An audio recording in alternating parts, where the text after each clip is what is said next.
In China, everything moves fast. Nothing works the way you expect. Gas fails, internet vanishes, trains wait for no one. Before you step into this world, you need the knowledge that keeps you ahead. In this video, I will tell you all about that. So the first one is use cash or mobile payments. So cash like this is still accepted, but not so much. These days, from small street food stalls to high-end restaurants or malls, everybody prefers mobile payment. Using cash is still okay, but there are situations where cash cannot be used. For example, taking a DiDi, which is a Chinese Uber. And even sometimes the shop doesn't even accept cash. The shop may not have enough change to give you back. The use of physical cash is declining. To tackle payments, the easiest option is to make payments through your phone. There are two major apps that you can use to make these payments: Alipay and WeChat. Visitors can easily set up an account and use these apps to make payments in China. I have made a video about how to set these apps,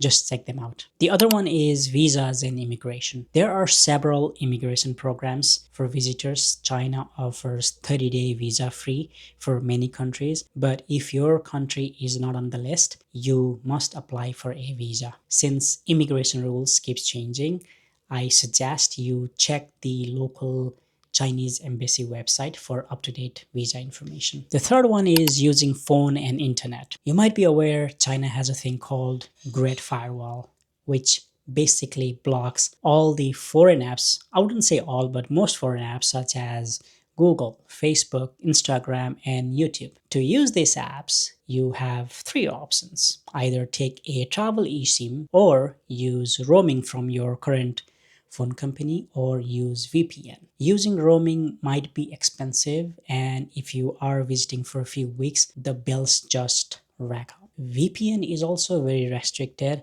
Some works and some don't. What works today may not work tomorrow. The third option is to take travel eSIM. This is the easiest and safest option. With travel eSIM, you do not need a VPN or need a roaming. Check out my video about eSIM to learn more. Link is in the description below. Also, I will drop a 15% off link if you want to try out Airlo Travel eSIM. Now, another is how to get around in China. China's transportation system is very advanced, reliable, punctual, and efficient. Wherever you are planning to go, there is a high chance that city has a high-speed train. It may also have a subway or metro. Basically, Chinese railway network cover almost entire country. The best part is you do not need to know Chinese to use those trains or metros. Train stations or metros or high-speed trains have signs, directions, and announcements in English. Ticket can be purchased through app or at the ticketing machine with many language options. You just basically have to choose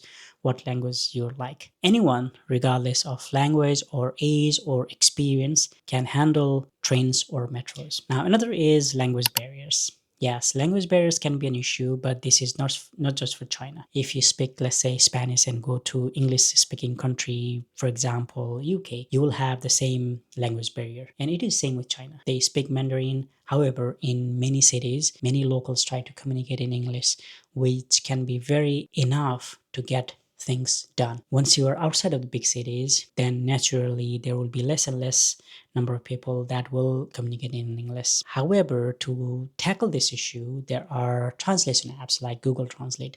These days, these apps are so modern. There are so many features built in. You can speak to it, you can scan it, and it will translate into your language. Another most important is, do you need a tour guide? As long as you have the right tools such as apps, internet plans, you do not need a tour guide to experience China, and that is my opinion. Most people are quite anxious about visiting China. It may be due to the language barrier or overall mindset about China. However, China is as easy as visiting London, UK, or Paris, or even New York. I would say even better in most cases. There's nothing you can do on your own. You can go from one part to another very freely. The only exception is, let's say if you're going to Tibet, then you will need a tour guide. But if you're going to other parts of China, let's say Beijing, Shanghai, Guilin, Chengdu, or Chongqing, you can do everything by yourself. Like I mentioned, these cities have extensive networks of trains, metros, public transport, You can use your apps to make bookings or figuring out which trains to take or which street to walk. I'm not against the tour guides, but if you are simply booking a tour guide because you are thinking you cannot explore on your own, then I'm telling you, you don't need a guide. Are all-inclusive tour packages worth? Often no. Many famous sites like, let's say, Forbidden City or Great Wall are very much affordable. You can easily get there using public transport or by DiDi. Tickets are also cheaper. For example, Forbidden Palace ticket itself is about 10 to 12 Canadian dollar, and there's all the information you need within the palace. So you will learn a lot about the history and the palace itself. However, with tour packages, it might cost you over $50 and might not even worth it, as you will not have the flexibility. Same with Great Wall tour packages. Some tour operators include several attractions, let's say Great Wall, Forbidden City, and Tiananmen Square in one day for $100, which might seem reasonable, but if you think about it, that is really not doable on a day trip because they are so apart each other and you won't be able to spend more time on your own. So it is usually cheaper to visit 1 or 2 sites a day on your own at your own pace. If this video is helping so far, please like this video so more and more people get to watch this video, and also consider subscribing to my channel. Now let's talk about security in China. Let me say this.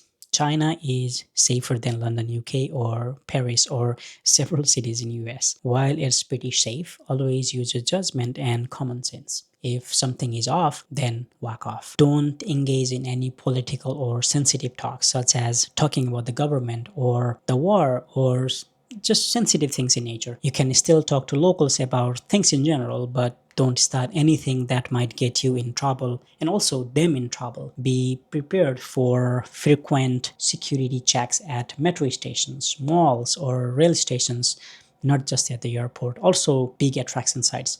When you enter metro station or train stations, you will always need to go through those security checkpoints.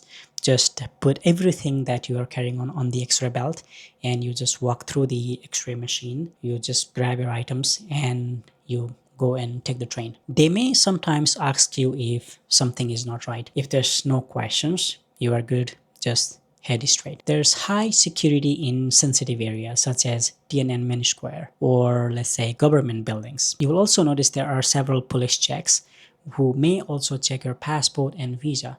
Most Chinese, they have to scan their ID card or their face, but as a foreigner, you can't do that. So you just hand in your passport to the officer. They will examine and let you go. Not many people are aware, but China has a thing called exit ban. If they suspect you of doing anything illegal, then you may be on the exit ban list, which you will only find when you are at the airport, when you are departing for your home. If you are in that naughty list, they will not let you go, and you will have to likely serve a sentence in China. So it is very important not to do anything you are not supposed to do as a tourist. Now let's talk about passport. Passport must be carried at all times. My suggestion is to put inside a Ziploc bag to save it from, let's say, rain. Your passport is your ticket for most things, such as high-speed trains or attraction sites, because your ticket is attached to the passport information, such as name and number. If the person at the ticket counter asks for your passport, don't get confused. It is normal. Another is how to book attraction tickets. Attraction sites that require a booking have few options.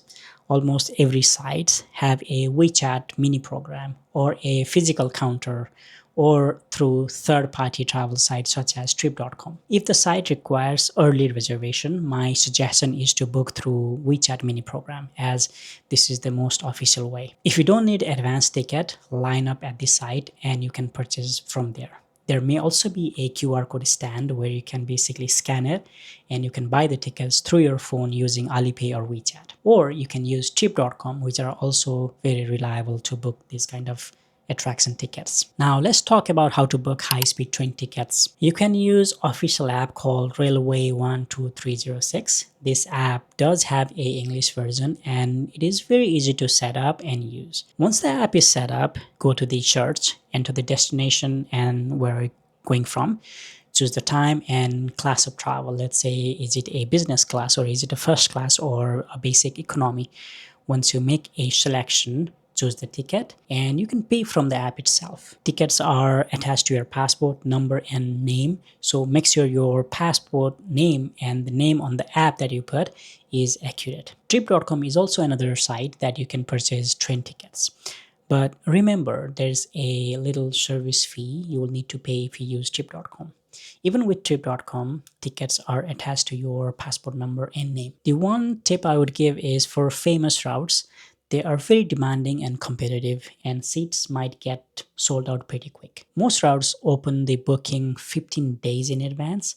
My tip is book the tickets as soon as they are released. Another question is how to get into train stations and board the trains. Train stations in China can sometimes be as big as an airport. Also, there are similar names such as Shanghai South, Shanghai Railway, or Shanghai North. Like you notice, they all have Shanghai, but they are all different stations, and sometimes they can be hours away. If it says Shanghai Nan, it is Shanghai South Railway, for example. If it says Shanghai Shi, it is Shanghai West. Make sure you double and triple check before leaving. Trains are very punctual. They leave right on time. My suggestion is to arrive at least at the station like 30 minutes prior to your train time. Stations are big and there is a security and check-in that you must go through. Also, you may need to walk 10 to 15 minutes inside the station just to get to your platform or the gate. So having that extra time helps. And when you come to the station, because your ticket is attached to your passport digitally, go to the manual check-in counter where there's an officer who will scan your passport and they will let you through the turnstile. The regular gate that most Chinese locals they use will not work for us, and do the same thing when you exit the station. Now let's talk about the arrival and border experience. Like every country, China is no different with border control. Once you land, follow the signs towards the border control or immigration. A officer will ask you a few things about your trip, and they will do your biometric and they will let you go. For some, it may be very basic questions, and for some, it may be quite detailed. As long as you do not lie and everything is real, there's no issues. Make sure your hotel bookings, flights, and any travel related plans are easily accessible if the border officer wants to see those. Then just collect your bag and that's it. China has recently announced online arrival card. It will save a lot of hassle and time if you fill that out prior to leaving. Do you need to arrange a private pickup? Like I mentioned earlier, trains connect every part of the city, and most importantly, they connect airports too. You can either take a train to your hotel or take a DiDi from the airport. If you have several suitcases, then private pickup may be worth, but a taxi also can accommodate your luggages. Now let's talk about DiDi versus taxi. So think of it like this. DiDi is a Uber and taxi is a regular taxi. DiDi is cheaper than regular taxis. You can use your phone to request a ride. Every journey is tracked. You will only pay what's on the app. You can order the vehicle however you want. If you want a small or big or large, you will have that option in the app. Just pick whatever suits your needs, and everything goes through your app. So you will make payments through the app, and if there's any issues, let's say with the ride or if you forgot something, you simply contact the customer support. And by the way, they also support English as well, so contacting customer service is easy. Now this is for a family or with some mobility issues. Is China accessible for strollers or wheelchairs? I think it's 50-50. There were several places that I went where stroller or wheelchair friendly, but there can be challenges. For example, some hotels may not have elevators. Some attraction sites may not have separate ramp or a way for strollers or wheelchairs. But big cities are focusing on creating accessible streets. Now, let's talk about toilets. If you're from the West, you will also need to know there are other types of toilets as well. So in eastern side, they use squat toilets, which is most common. And same thing with China. Many public restrooms use squat toilets. However, there may be one or two Western style toilets in the same complex, while major cities and airports may have more toilets like Western toilets, but be prepared. If you go to rural areas, then there may be a squat toilet. Hotels, malls, train stations does have Western toilets. The one tip is always carry a pack of tissue paper. There may be a chance where toilet might be out of toilet paper. Also, before entering the toilet, there may be a roll of toilet paper just on the wall, just outside. Just take some of the roll to use for inside. There may not be individual rolls like how you see in Western toilets have. I have also seen sometimes there were no soap, so carrying a small sanitizer is also recommended. Now let's talk about food and dining. Restaurants are everywhere. You can use apps like AMAP to find one near you. Most malls, they have a large section of food court, and when you find a restaurant, just go to the restaurant. They may take you for your seat, or they will ask you just grab a seat. You go and grab a seat.